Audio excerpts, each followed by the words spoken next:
નમસ્કાર દર્શક મિત્રો, BHTV ન્યૂઝમાં આપનું સ્વાગત છે। જંબુસરના મંગળાદ ગામે સેફ એવન્યુ કેમિકલ કંપનીના પ્રદૂષિત પાણી અને પ્રદૂષણથી ખેડૂતો અને પશુધનના સ્વાસ્થ્ય પર ગંભીર અસરો થઈ રહી છે। જંબુસરના મંગળાદ ગામે સેફ એવન્યુ કેમિકલ કંપનીનું પ્રદૂષણ ખેડૂતો અને પશુધન પર જોખમ। જીપીસીબીના રિપોર્ટ ન મળતા સ્થાનિકોમાં રોષ। ભરૂચ જિલ્લાના જંબુસર તાલુકાના આવેલા મંગળાદ ગામમાં આવેલી સેફ એવન્યુ કેમિકલ કંપની સામે પ્રદૂષણ ફેલાવવાના ગંભીર આરોપો લાગી રહ્યા છે।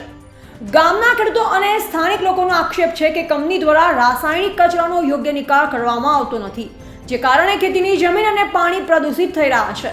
આ પ્રદૂષણના લીધે પાક નિષ્ફળ જઈ રહ્યો છે અને પશુધનમાં પણ ગંભીર રોગો જોવા મળી રહ્યા છે। સ્થાનિક લોકોનો આક્ષેપ, જીપીસીબી માત્ર સેમ્પલ લે છે, રિપોર્ટ નથી આપતી। ગામના સરપંચ અને તલાટી સહિતના સ્થાનિક આગેવાનોએ જણાવ્યું કે આ પ્રદૂષણ અંગે અનેકો વાર ગુજરાત પ્રદૂષણ નિયંત્રણ બોર્ડને રજૂઆત કરવામાં આવી છે। જીપીસીબીની ટીમ નિયમિતપણે સેમ્પલ લેવા આવે છે, પરંતુ આજ દિન સુધી સેમ્પલ રિપોર્ટ ગામના તલાટી કે સરપંચને આપવામાં આવ્યા નથી, જે કારણે કંપની સામે કોઈ નક્કર કાર્યવાહી થઈ શકી નથી। આ રિપોર્ટના અભાવે ગ્રામ લોકોમાં તંત્ર સામે ભારે રોષ જોવા મળી રહ્યો છે। રિપોર્ટર રવિન્દ્રસિંહ ગોયલ સાથે VD Sindha, BHTV news. Safe avenue company આગળ ઊભા છે, જે કાચ છે, બાજુમાં ઊભા કાચ છે, એ કંપનીનું પાણી કાચમાં રહીને એ કાચ ઢાઢર નદીને મળે છે અને એ પાણી લાલ પાણી છે, કેમિકલ યુક્ત પાણી છે અને એ આજે ઢાઢરમાં જઈ રહ્યું છે। વરસાદ વધારે પડવાથી આજુબાજુના ખેતરમાં પાણી પ્રવેશ ગયા છે, જેથી ખેડૂતોને લાખો રૂપિયાનું નુકસાન થઈ ગયું છે અને આપણે ઊભા થાય જો રૂબરૂમાં જ દેખાય છે કે કાચમાં લાલ ચપ જેવું પાણી છે।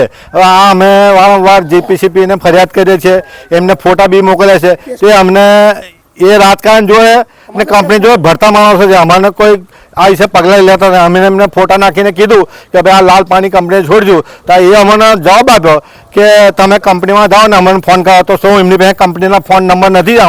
અમારી બધી જવાબદારી છે, આ અમારી પર કેસ કરાવવાનો છે એમને કંપનીમાં ગાલીને, અને આવું વર્તન કરે છે।